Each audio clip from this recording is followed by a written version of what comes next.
Rookie wide receivers break out every year. You got guys like Justin Jefferson.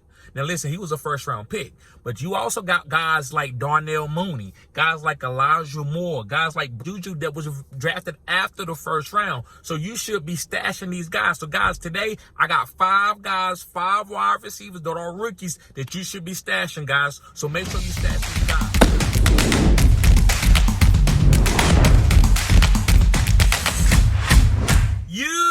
YouTube, what's good, guys? Today's video is going to be on 5 rookie wide receivers that you should be stashing, guys. Yes, stashing. So guys, make sure you hit the like button and subscribe to this channel. This is cutting edge content. Also, guys, if you want to play against me in listener leagues, if you want to support the channel, sign up for the membership tier. I have 3 different membership tiers, guys. I got the rookie, I got the Pro Bowl, the Hall of Fame. And guys, if you really are down with me, you can also sign up for the Phenom tier, which gets you into all the perks that I provide, guys. So you want to sign up for that? That way you can play in listener leagues, you can play in high stake leagues, low stake leagues, free leagues that I provide prizes for. And also, guys, I can just help you out. I can get to your question immediately. Guys, the volume is pumping up, and I know you need questions and you need to be personable with me to make sure you got cutting edge content. So guys, make sure you sign up for the membership tier. Just hit the join button. Okay, guys, let's begin. The first wide receiver that's a rookie that I feel like you should be stashing, and this guy was drafted after the first round. That's the caveat with this video. Guys that was drafted after the first round is Jalen Hyatt. Yes, guys, Jalen Hyatt, guys. And Jalen Hyatt went to Tennessee, to college. He went to Tennessee, and he didn't start immediately early in his career.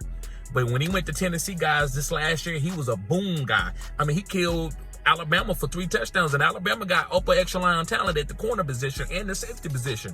But Jalen had some really good offensive plays against them.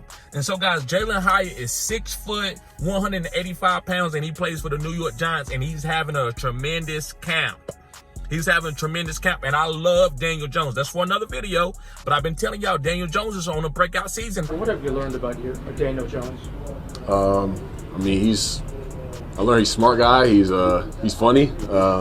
He's driven. He's one of the hardest workers as far as, like, you know, coming in early for preparation and staying after for recovery and doing what he needs to do, having a routine, having a plan. I feel like that sets the tone when you know, like, okay, this guy that's stepping in the huddle telling us what we need to do, where we need to go, he's really out here putting all the work in. And that's one of my bold predictions for a guy to win a Super Bowl. Well, I wouldn't say the Super Bowl, but I would say MVP. I think this guy has a chance to win MVP this year, guys. So Jalen Hyatt, guys, I think he's one of the fastest wide receivers in the draft. He ran a 4.29. I love speed demons. A lot of people say, they ain't the best wide receivers. I'd rather have a Michael Thomas or a Devontae Adams. Yeah, those guys are really good. They are Hall of Famers, but I'd rather have a speed guy because it opens up for the whole offense. That's why they drafted Jalen Hyatt and let other wide receivers go that might be better route runners or bigger. But they wanted Jalen Hyatt because he was going to open it up for Daniel Jones and Saquon Barkley and the offensive line. I mean, it helps the whole team. Everybody on the defense is worried about a speed guy, even the D linemen, because they know if the corners get beat deep and I don't get there, we're going to give up a touchdown because this guy is so fast. That's like what Tyreek done for Kansas City and helped Pat Mahomes develop. So, guys, Jalen Hyatt is a great stash. Now, listen, his value is moving up. So if you in Dynasty and you already drafted, go buy him right now for a 3rd, 2nd round rookie pick before your teammates or your league mates find out about him. So, guys, I love Jalen Hyatt. Let's move on to my next rookie wide receiver. Yes, guys, my next rookie wide receiver. Remember to hit the like button, subscribe to this channel, guys. This is cutting edge content. Okay, guys, so the next guy, which is a wide receiver, he's a rookie that I feel like you should be stashing, is Rashod Rice. Yes, guys, Rashod Rice. And the reason why you should be stashing Rashod Rice, guys, is because he plays for Kansas City. And anybody that's attached to Pat Mahomes is going to be good. Now, would I be on him if Kadarius Toney wouldn't?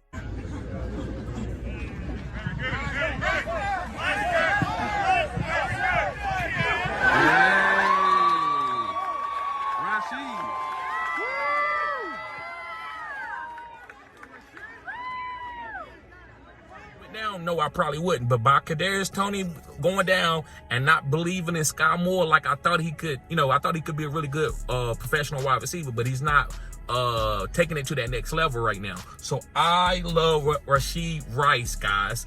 He's 6'1", 205, and he runs a 4.51. Now, he's not a big wide receiver, but it doesn't matter. You remember, Pat Mahomes made MVS a good wide receiver last year. He made Juju a good wide receiver. He made Scott Moore look good at times. He's not really never had a bad wide receiver on his team because of Pat Mahomes' ability to get outside the pocket and make things happen. So I say stash Rashod Rice, and you got him, it's not going to cost you anything. I mean, he's going, in the 4th or 5th round in rookie startup draft, even in Superflex leagues. So go get Rashod Rice and stash him, guys, in case some of these wide receivers go down or he end up being a go-to guy on this offense. You want anything a part of Pat Mahomes. Running backs, wide receivers, even backup tight ends, if you can stash them, right? It's all about the stash. This is what this video is about. All right, guys, moving on to my third wide receiver that you should be stashing that's a rookie.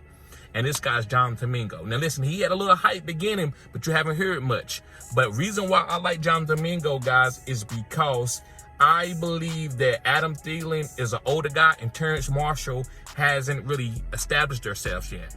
So Jonathan Mingo, 6'2", 220 pounds from Ole Miss, 4'6". This kid can run. He knows how to work. At times, he allows the corner to get his hands on him, but it really doesn't matter because his intermediate route game is extremely high. He's just consistent. Over and over again, continues to make plays. He's a bowling ball. He will run around you. He will run through you. Teams are starting to pick up on him and knowing and understanding that he will bring something to the table that you will not expect. I believe that Jonathan Mingo, if he goes into camp or comes into the season, maybe the 4th game or 3rd game, maybe the 2nd game, and starts running good routes and getting open and being a guy that the quarterback can rely on because they have a young quarterback with Bryce Young, I believe he can start getting a lot of playing time. And as you watching this guy, guys, Jonathan Mingo can run routes. Now, he never had a big season in college, but his size being 6'2", 226 and running a 4.46, that's a lot of potential right there. So if this guy can put it all together, he could be really good for the Carolina Panthers, who's looking for anybody to break out. They don't really have nobody in state. They got Adam Thielen to be the veteran. This guy can learn a lot from Adam Thielen. And he's got the size. He's 226 pounds, right? And he's fluid with his movement, and he's not a small guy. He's 6'2". So, guys, stash Jonathan Mingo and go buy low on him if you can, if you already drafted. If not, this is type of redraft stash or even dynasty stash that you go and put on your taxi squad or whatever you need to do, guys, because I know we all have different leagues and different setups. So make sure you stash these guys. I got 2 more guys for you guys. Thank y'all for tuning in. I appreciate everybody who's been supporting the channel. I'm still growing. Thank you, guys. So the next guy is Michael Wilson. Yes, guys, Michael Wilson. The reason why I like Michael Wilson, guys, is because he's on the Arizona Cardinals. And the guy played for Stanford, right? But by him playing with Arizona, I don't believe in Marquise Brown. I'm not saying Marquise Brown is a bad player, but he's not like a alpha one. I'm taking the number 1 corner and killing him every time. Michael Wilson has the... Honestly, it's everything I could imagine and more. I absolutely love the organization from top down. Love the coaching staff. Love my teammates. Love my receiver coach. I think I don't really think there was much of a learning curve. I feel like I was able to come in and hit the ground running. At you in the body. He's 6'2", 209, and he runs a 4.58. Now listen, that's not usually my type of wide receiver because he's not that fast. But by him being an imposing guy with his size and bigger than Marquise Brown, I believe he has an opportunity to play here. Remember, Arizona is punting this year. They not right now. Kyler is hurt. And they just trying to rebuild for the next years to say they can accumulate a lot of draft picks. So if a rookie starts showing out, they'll let him play. That's why I'm taking Michael Wilson. So if you're trying to stash somebody, you just looking for a guy who can get an opportunity and who can end up booming and who can end up killing the ADP and help me win a fantasy football championship. Michael Wilson can do that because nobody's really on it right now. He's going at the end of your drafts. He's going at the end of your name. He got good draft capital because this guy he's a good all-around player because Stanford produces really good players for the NFL because these guys are very smart and they teach them how to play the game as a professional way. That's why a lot of guys go to Stanford now. So Michael Wilson, guys, can have an opportunity. Make sure you stash him. All right, guys, last but not least, last but not least, guys, is Tank Dell. Yes, guys, Tank Dell. And the reason why I like Tank Dell is, for one, I respect Steve Smith, and this is one of Steve Smith's favorite players. It's Tank Dell. So Tank Dell, guys, to me, if you watch him, he went to Houston. Houston drafted him. That boy is quick in and out of his breaks. Now, listen, he's only 5'8", 165, but that's a hybrid. Well, I want to call it a hybrid, but that's the prototypical slot receiver now. These guys get hyper targeted. So with young wide receivers being on Houston and a young quarterback, and also CJ Stroud asking the Houston regime to draft this guy, gives me a lot of assurance that this guy can be really good. So I love Tank Dell, guys. He played for Houston, and like I said, he's quick in and out of his breaks. He could juke you in a phone booth, and that one cut is one of the quickest one cuts out of this draft that I saw. And the guys, he runs a 4.49, so the guy can move. He's not slow. So guys, make sure you pick up Tank Dell. Also, guys, like I said, if you want to be a part of the membership channel, you want to go and be in mock drafts with me, you want to be able to get your questions answered fast, you want to come into my live streams, and it only be very few of you just because you're getting cutting edge content and you're the only one able to ask questions, make sure you sign up for my tiers, guys, if you want to support the channel too. So guys, thank y'all for tuning in. Y'all be safe. Peace. Rookie wide receivers break out every year. You got guys like Justin Jefferson.